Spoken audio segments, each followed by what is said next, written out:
Hey y'all, welcome back to episode number 2 of our Angels franchise here on Out of the Park Baseball 27. And I just want to say thank you so much for the support you all showed on episode 1.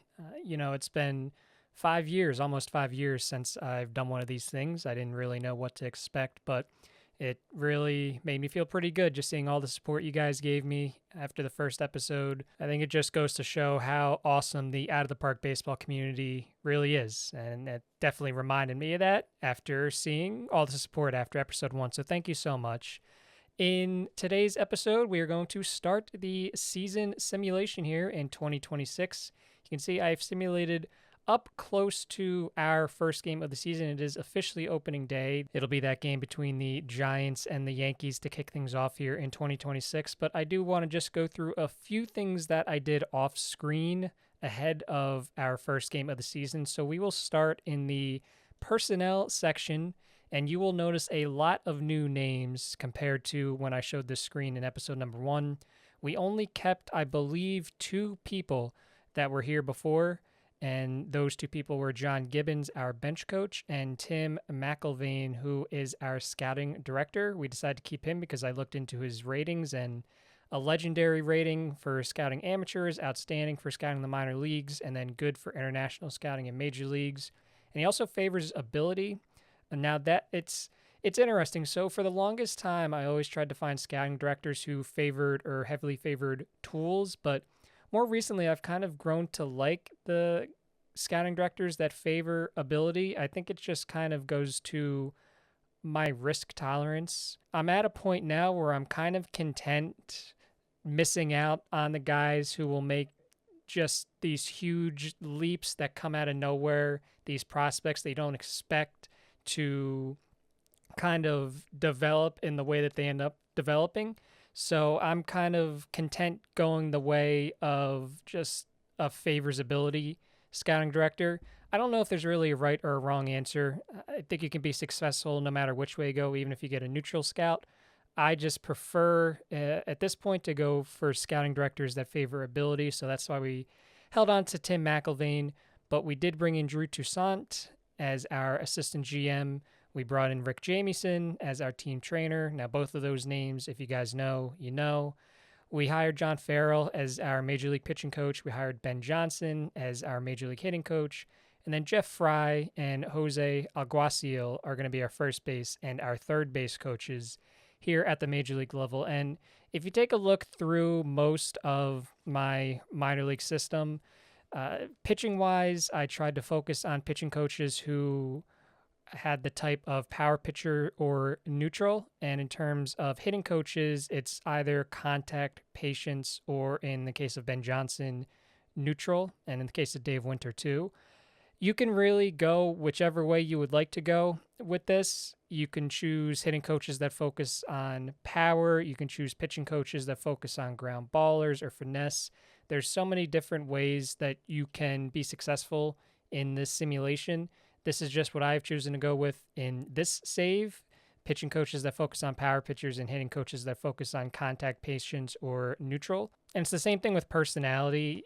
In a vacuum, I try to find guys whose personalities mesh with one another. So, for example, our manager here at AAA, Miguel Centena, you can see that his personality is temperamental. He works well at temperamental, but he struggles with normal. So I just tried to make sure that none of my coaches here at AAA had the personality type of normal.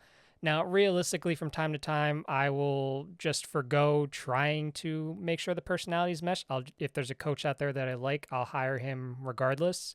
But at least to start out with, I tried my best to make sure that the personalities at all of my minor league affiliates were able to mesh, and we will see if that helps us at all with development. Who's to say? It'll be fun to see if it does make any type of a difference. Another thing I wanted to show off, the World Baseball Classic happened. I did not take over as the manager for any of the teams, but I did want to show y'all what happened in the World Baseball Classic. So if we go to this and then we go to, let's start off with the standings. So these were the groups. You can see Puerto Rico went 4-0 in Group A. USA went 4-0 in Group B. Japan went 4-0 in Group C. And the Dominican Republic went 4-0 in Group D. So if we take a look here at the playoffs, In the quarterfinals, it was the USA versus Cuba, and USA won that one. Puerto Rico defeated Italy, the Dominican Republic defeated Korea, and Japan defeated Venezuela. In the semifinals, the USA defeated Puerto Rico 10-1, and the Dominican Republic defeated Japan 8-2. So that set up a championship between the USA and the Dominican Republic, and it was the Dominican Republic who came out on top 6-3. They seem to have had a heck of a run. They scored 44 runs, which was first among all the teams at the World Baseball Classic the Dominican Republic did, and they only let up 12. So the Dominican Republic here in 2026 are your World Baseball Classic champions. Something else that I did off screen, I kind of set up my minor league affiliates. Now, when you go to see your full organization here, the overview, you'll notice that a lot of your minor league affiliates will have, some of them will have a lot of players on them. I tried my best to keep them to the actual real life limits, and it's AAA and AA, that's 28. At high A and single A, that is 30. At the USA rookie level, there's not a set limit. I just try to keep it around 35, the same as the Dominican Summer League. And you'll notice that some of these names are all capitalized, and that is because I added them to a short list. So this is another kind of fun tip for you, just to try to keep track of players, an easier way to keep track of players that you want to keep an eye on. So I intentionally did not do it for Cade and Dana so I could show you. So I'm going to right click here on Cade and Dana's name, and I'm going to go to shortlist. Now, I have already created a shortlist, and I've called it Inherited Prospects. You can create a new shortlist by clicking the Create New Shortlist button and then naming it whatever you would like. But for right now, I'm just going to add Cade and Dana to the Inherited Prospects shortlist. And then I'm going to click my name up here, and then I'm going to go to Player, Search, and Shortlist. And then I can go up to here, this drop-down menu, selected shortlist. Right now, it is on default. I'm going to go to Inherited Prospects. And now these are all the prospects that I have inherited that I deemed worthy of being added to the shortlist at this time. And you can see Cade and Dana is right there. And it's just a really easy way to see, because this is a lot of players split up across a bunch of different levels. It's just an easy way for me to see, like, if I want to see how a guy at single A is doing, like Trey Gregory Alford. I can just go here real quickly. There he is. I can see, take a look at his stats, how he's doing. It's just an easy way to kind of keep up on guys that you want to keep up with. You can see I also created a short list for international discoveries that will happen throughout the course of the season. Right now, we haven't really had any big discoveries, but there's always a chance. So that is what the purpose of this short list is for. But yeah, like if you go through some of your minor league organizations, you'll see that some of them, like my single A team, had 6 catchers, my Rancho Cucamonga Quakes. They had 6 catchers. Obviously, as a baseball team, you don't need 6 catchers, so I got rid of some of the catchers. So I tried to keep the amount of pitchers and batters on each team relatively similar. I just want to give all of my teams the best chance at development. Another thing I will show before we kind of get started here with the simulation is the manager options. So especially if you're a new player and you're kind of overwhelmed, you can have the computer handle a lot of stuff that you either might not be familiar with right now or you just don't want to deal with at the moment. So you can see that right now I have the computer set to set my player strategies at the major league level. I have the computer set to set my player development focus, file the first year draft combine, set up my lineups, depth charts, and pitching staffs at the minor league level, set up my player strategies and player development focuses at the minor league level. But everything else will be me. I have set for me to do it. And now you might be wondering, well, Ryan, let's say that I don't want to worry about promotions and demotions for my entire minor league system, but there's just a few guys that I want to make sure the computer doesn't mess around with. Well, the good thing is that there's an option to do that. So let's say, for example, let's go to our rosters and transactions. And let's say, hypothetically, let's go to Trey Gregory Alford here real quick. So if we go to transaction, you can disable AI, demotion, and promotion, and then you'll see, it's kind of hard to see. Let me choose somebody with maybe a shorter name. Let me do Cade and Dana. Disable AI, demotion, promotion. So you see that lock icon that just came up? That means that that player, no matter what, will not be promoted or demoted by the computer if you have it set to handle minor league promotions and demotions. So he will stay at the level that you want him to stay at. So right now I have him at AAA. he will stay there at AAA. There is no way that he would ever get demoted to AA, even if he's really struggling. He will stay there as long as I want him to stay there. Now, another thing you can do if you have the computer set to handle player strategies, and we'll use George Klassen as an example. So if you go to set game strategy, you can see that everything here outside of use as an opener, use as a follower is grayed out. So if you check this box, lock to team / enable strategies, it'll auto disable AI promotion and demotion, and it'll also give you full control over the strategy settings just for this one player. So once again, obviously there's a lot of players throughout your minor league system. If you don't want to worry about setting the strategies for all of them, if you're fine with the computer setting it for the majority of your minor league system, but you just want to set it for, say, your top prospects, you can check that box, and now I have full control over the pitching strategy settings for George Klassen. I can even make it so that he is forced to be a starting pitcher. So, for example, let's say for whatever reason, my minor league manager or pitching coach decides to put him in the bullpen. Well, now by forcing his role as a starting pitcher, he can't get kicked to the bullpen. He is forced to be a starting pitcher. So no matter what, he will remain in the starting rotation at whatever level I have him at. So right now I have him at AAA, but that's how it goes. And it's the same thing for batters too. So if we go back and let's just choose a batter, for example, and you'll see, by the way, that position, if you lock their position, it turns red and it kind of gets moved to the left a little bit just so you can see it a little easier. But let's go to a batter. Let's go to Vaughn Grissom, for example. So if we go to game strategy, you can check that box, and now you have access to all of these different options. And once again, you can force start and use him at whatever position you would like. So let's say we want to force start and use him only at second base. You can even force set where in the lineup you want these guys to hit. So let's say you have this prospect and you really want them to hit second in the lineup. You can choose them to hit second, and no matter what your minor league managers decide to do with their lineups, this guy will always be hitting second in the lineup. So that's just a couple small tips in case you're looking for ways to maybe keep a better eye on your top prospects and make sure that you're doing everything you can to make sure that they have as good a chance as possible to develop. So one more thing before we start the simulation, we'll take a look here as it is opening day. We'll take a look at the preseason predictions, and you can see that we are projected to finish last in the AL West with a record of 67-95. We are projected to score 664 runs, which looks to be towards the bottom of the American League. It seems like the only team projected to score less than us is the Cleveland Guardians, who are projected to score 661.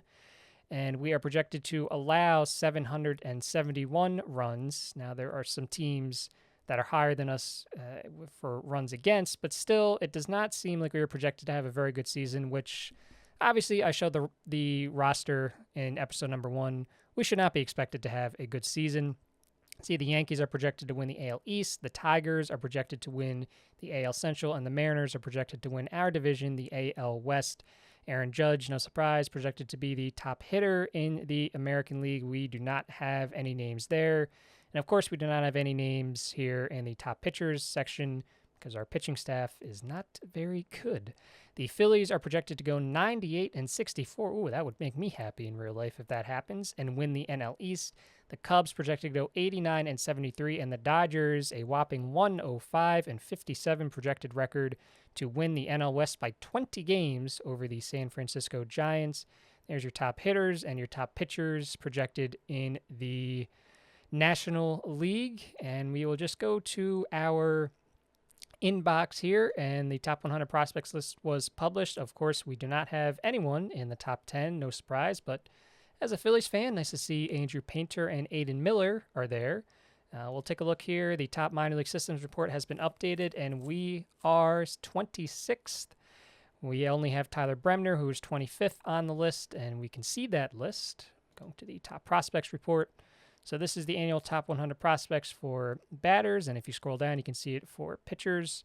And there he is right there, our lone player, our lone prospect on the top 100 prospects list. I think we are just about ready to get going. We'll go back to the inbox real quick. Artie Moreno wants us to at least try to stay close to an even record. I don't think that's going to happen, Chief, but we will try our best. Now, I did make some slight changes to our Major League roster.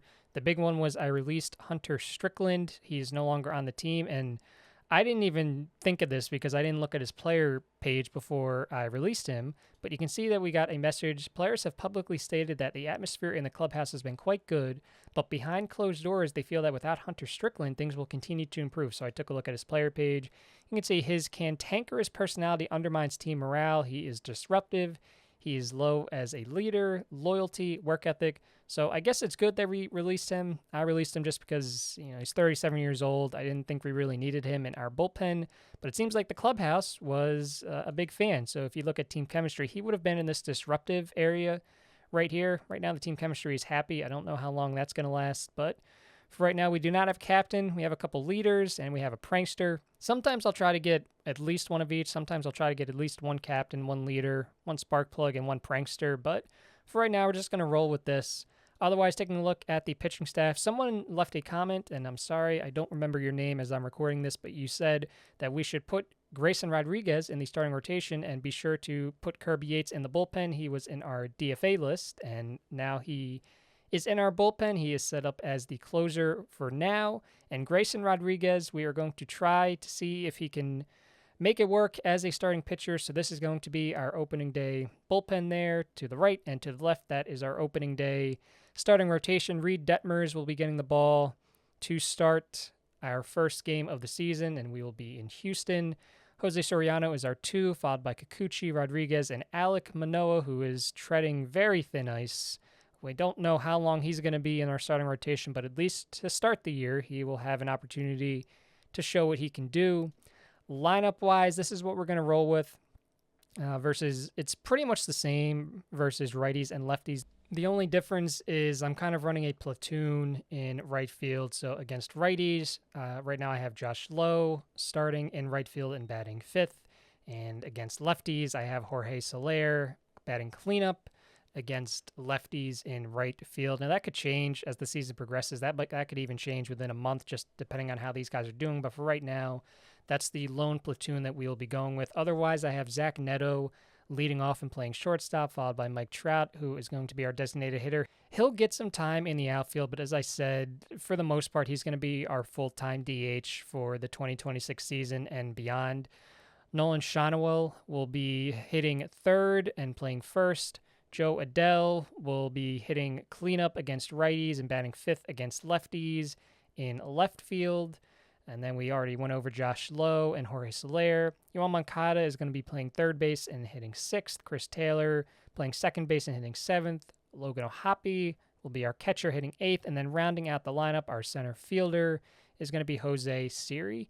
Now, this could all change, as I said, pretty quickly. It could change even less than a month into the season, but this is what at least we're going to start with, and we're going to see if we're able to at least hold our own offensively.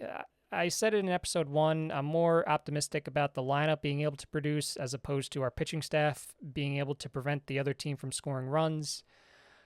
But I've been wrong before. Maybe it'll be the complete opposite way around. We'll see. So without further ado, I think that's about all I needed to get into before we started the simulation. So without further ado, one more thing. I put Anthony Rendon. He was not on the injured list. I put him on the injured list because obviously he's out for the entire season. And one positive I forgot to mention in the first episode, Ben Joyce, he is going to be out for another 1 to 2 weeks. This will be very helpful for our bullpen, Ben Joyce. You can see that he is probably our best reliever when he comes back. Now, he's going to go on a minor league rehab assignment when he's ready to return, but he is going to probably slot in as our closer. He's going to probably bump Kirby Yates to setup, which will be, I think, more beneficial anyway, because right now we have Yates as our closer, Pomeranz and Stevenson as our 6th inning or later guys. I think Pomeranz would be better suited for just a normal middle relief role, especially at this stage in his career. He is 37 years old. I don't think that he needs to be one of our setup guys. So I think getting Ben Joyce back, slotting him in as our late inning guy, and then bumping Kirby Yates and Pomeranz each down a level will be very beneficial for us. So now, without any further ado, we are ready to start the 2026 simulation. I will check back in here in maybe a couple weeks, maybe a month. I'll see how the team's doing, but I'll check back in here soon, and we will see how the season started for the Angels. Okay, it is Monday, April 27th, so we are about a month into the season. Your Angels are 8-21, and 9.5 back already in the AL West, 8 back in the wild card race, and we are very bad. So we have scored 79 runs, which is worst in the American League. We have let up 152, which is worst in the American League. In fact, you can just see these team stats. We're pretty much at the bottom or very, very close to the bottom in almost everything. We are 4th in the American League in home runs, so that's a positive. We seem to do well running the bases when we get on base, which I suppose is a positive. Our defense, surprisingly, is among the best in the American League so far, and we have only committed 9 errors in the first month of the season. You can see that the pitching staff is definitely a little rough. The offense is even more rough. So let's start with the offense. We only have one player right now that is above average, and that is Jorge Soler. So through the first month of the season, you can see his slash line, very impressive, 259, 338, 569. His morale is normal. I was a little worried because he expects to be in the starting lineup, and we were using him as a platoon bat, but maybe that's actually helping him. 6 home runs in 58 at-bats through 20 games, 23 strikeouts, 26 walks, a 150 OPS plus. Now, it'd be great. He's a half-a-win player. It'd be great if he can keep hitting like this because, as we said in episode number 1, this is the final year of his contract, and even at $13 million, I think that we would be able to trade him for something. I don't know if that something would be very impressive or eye-opening, but I think he would at least have some value. Otherwise, the rest of the lineup is very, very bad. Josh Lowe on the other side of the platoon and Chris Taylor are the only other 2 guys who have an OPS over 700. Joe Adell, we talked about in the first episode. Can he get on base with any type of consistency? I'm not even talking like a 340 or a 330 on base percentage, but 264 is just not going to cut it. Even with 4 home runs, he's slugging 417. 88 OPS plus, he's just been a replacement level player. Nolan has not been very good either. Definitely not meeting the expectations that I had. Ohapi, this might just be what we have to expect. He has 4 home runs, which is tied for second on the team, I believe. Yes, tied for second on the team. Not really doing too much else. Moncada slashing 230, 284, 345. Jose Siri, to be fair, he's really just there for the very strong center field defense. Even taking that into account, he's only been a 0.1 win player. Mike Trout is off to a horrid start. A 142 average, 272 on base percentage. Now, at least with Mike, I'm pretty confident that he's going to get it together. 51 strikeouts to 18 walks. I don't know if he's maybe pressing a little too much. You can see, looking at the new StatCast rankings that they added for this year, expected batting average in the first percentile. His strikeout rate is in the first percentile, 40.8% strikeout rate for Mr. Mike Trout, but he is hitting the ball hard. He's still hitting the ball hard, 93rd percentile. His average exit velo, 89.1 miles per hour. I'm pretty confident he's going to turn things around, but just right now, it's been very tough. He's still healthy, though, which is a positive. Zach Neto, another guy I'm really upset about, a 515 OPS. He's hitting under the Mendoza line, only a 254 on base percentage. He only has 2 home runs so far through the first month of the season. And unlike Mike, who you can look at some of these StatCast rankings and you're like, oh, okay, well, I can see how he's going to turn around. Neto's, they do not look good at all. None of this looks very good. So at this point, we don't really have much of a choice. We're just going to have to hope that these guys hit their way out of it. We really don't have many other options. Even our bench bats have not done well. Granted, it's been very limited plate appearances for each of them, but just not looking very good. Darno in limited time has not hit the ball. Neither has Adam Frazier. It's just not a great look offensively for us. And obviously we weren't going to win a lot of games regardless, but still you really would have hoped that the offense was going to at least be able to score some runs. That's not happening.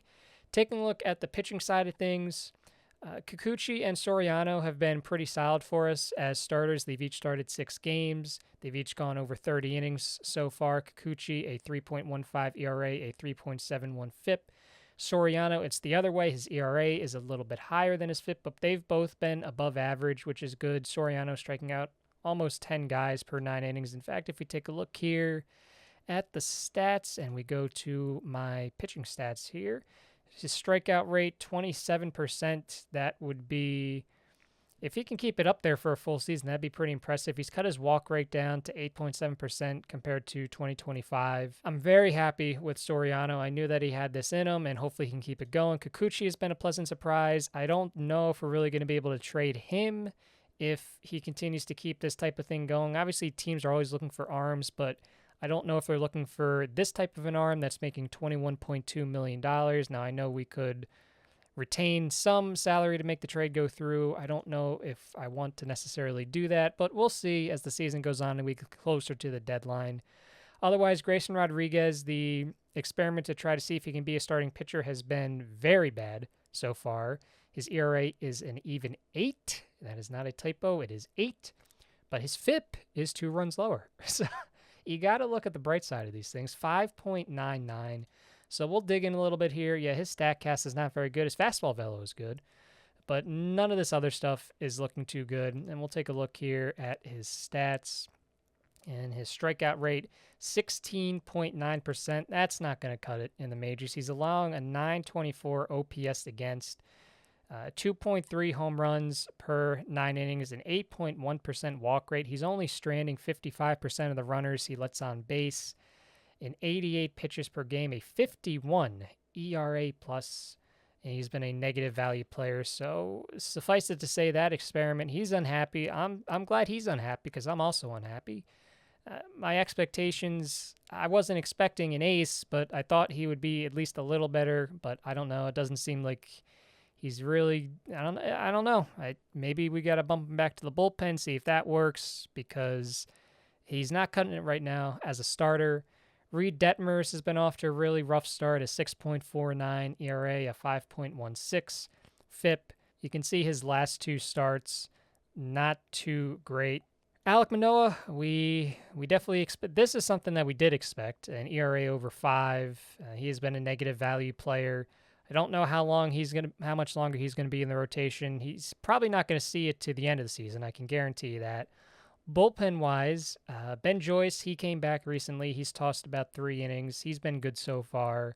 Kirby Yates has been not great. In fact, you look through most of these guys, they have not been very great. Chase Silseth in a bullpen role has been pretty solid. He's actually pitched 20 innings out of the bullpen in 10 games. He has a 2.61 ERA.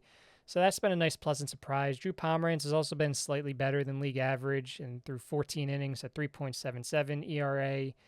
But yeah, Nick Sandlin, he's striking guys out, but his ERA at 4.26, you'd like to see that drop a little more, a FIP of 4.49. So not a lot of positives right now for your Los Angeles Angels. You take a look, our minor league teams, our AAA team, the Salt Lake Bees, 11-16. The Rocket City Trash Pandas hovering around 500. The Tri-City Dust Devils, 12-10. The Rancho Cucamonga Quakes, 9-12. So everyone pretty much hovering around 500. You know, some of these teams are a few games behind, but just a really, really rough start all around for your Angels here in 2026. We weren't projected to be good, but I didn't really think that we were going to be quite this bad, and I think it just goes to show that there's a lot of work to do to get this team back into being just a playoff team, not even a World Series contender, just a team that's capable of making the playoffs. There's a lot that has to be done. Now, realistically, I don't think the offense is going to be this bad for the rest of the season, so we should start scoring some runs here, I think, over the next, whether it's weeks or months. At some point, I think the offense will kick in. The pitching staff, I don't think, is going to get much better. In fact, I think the pitching staff, the only way to go is down, and we're already pretty down, so I don't know how much further down we can go, but I can't see Kikuchi keeping this up for an entire season. Soriano, I think can hover around what he's doing now. But it's a rough look all throughout our Major League roster right now. So I think that this is probably a good place to stop for episode 2. In the next episode, we're going to get up to the MLB draft. We will do our best to draft some young talent in the hopes that they will one day wear the Angels uniform and turn this organization around. We might even get close to the deadline. We will see. But once again, thank you so much for all the support you guys have been showing so far. And be on the lookout for episode number 3 soon. Thank you so much for watching, and I'll catch you guys next time. Thank you.